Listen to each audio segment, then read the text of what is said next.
ক্যালিফোর্নিয়ায় অভিবাসন বিরোধী অভিযান ঘিরে লস এঞ্জেলসে চলমান বিক্ষোভের মধ্যে শহরের কিছু অংশের রাত্রিকালীন কারফিউ জারি করেছেন মেয়র কারেন ব্যাস। কারফিউ রাত ৮টা থেকে সকাল ৬টা পর্যন্ত চলবে এবং প্রায় ১ বর্গমাইল জুড়ে ডাউনটাউন এলাকায় প্রযোজ্য হবে। মেয়রের আশঙ্কা কারফিউ কয়েকদিন চলতে পারে। So curfew guidance, it will begin at 8 p.m. tonight and go until 6 a.m. tomorrow on the continuation of the curfew, but we certainly expect for it to last for several days.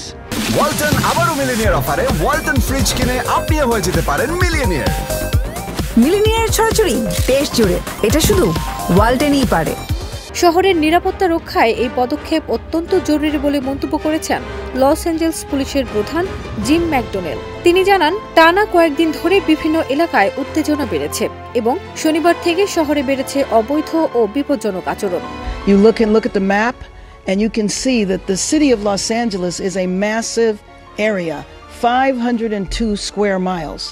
The area of downtown where the curfew will take place is 1 square mile. এই প্রেক্ষাপটে president Donald Trump বিক্ষোভকারীদের পেশাদার উস্কানিদাতা ও জন্তু বলে আখ্যা দেন। মঙ্গলবার উত্তর ক্যারোলিনার fort ব্র্যাগে সেনা সদস্যদের সামনে ভাষণ দেওয়ার সময় তিনি এসব মন্তব্য করেন। তার বক্তব্যে সেনাদের মধ্যে কেউ কেউ করতালি দেন এবং উল্লাস প্রকাশ করেন।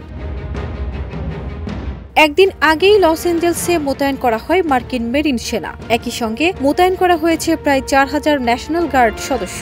শহরের বিভিন্ন অংশে বিক্ষোভ ছড়িয়ে পড়ায় প্রশাসন এই ব্যবস্থা নিয়েছে।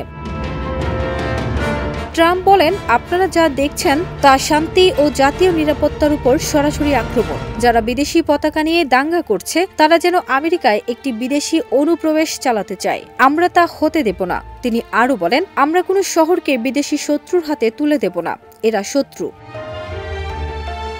যদিও ফোর্ট ব্র্যাগে এই ভাষণ সেনাবাহিনীর ২৫০ বছর পূর্তি উপলক্ষে দেয়া হয়, তবে মূলত বক্তব্যে ছিল বিক্ষোভ নিয়ে তার ক্ষোভের প্রকাশ। সেনাদের সামনে বক্তব্যের সময় ট্রাম্পের পেছনে দাঁড়ানো কিছু সেনা সদস্য সংবাদ মাধ্যম, governor Gavin Newsom, transgender athlete এবং সাবেক প্রেসিডেন্ট জো বাইডেনকে বিদ্রূপ করেন। ফারজানা নিকিতা, দেশ রূপান্তর।